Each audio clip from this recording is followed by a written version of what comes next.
Honnêtement, je parie que vous ne pouvez même pas commencer à comprendre le genre de chaos que j'ai traversé ces 60 jours. Honnêtement, je parie que vous ne pouvez même pas commencer à comprendre le genre de chaos que j'ai traversé ces 60 jours. Sérieux, c'était comme si je faisais partie d'une série télé. Je veux dire, c'était tellement intense que je m'attendais à recevoir des applaudissements à la fin de chaque épisode. Vous savez, il y a eu des drames imprévus qui m'ont vraiment fait réaliser que ma vie ressemblait à celle d'un personnage de soap opéra. Je vous assure, je m'attendais à ce qu'il y ait un générique à la fin de chaque journée. Chaque épisode était plus fou que le précédent, avec des révélations déchirantes qui m'ont laissé sans voix.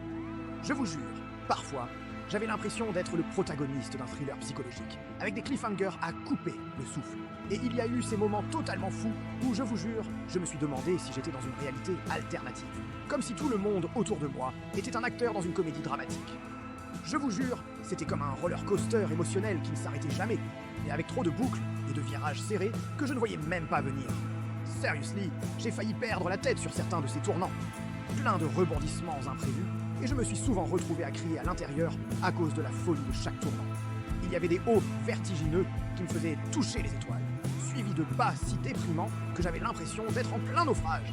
Imaginez un scénario de film catastrophe, mais à la première personne. Bizarrement, cela m'a aussi fait sentir exceptionnellement vivant, comme si j'étais enfin éveillé.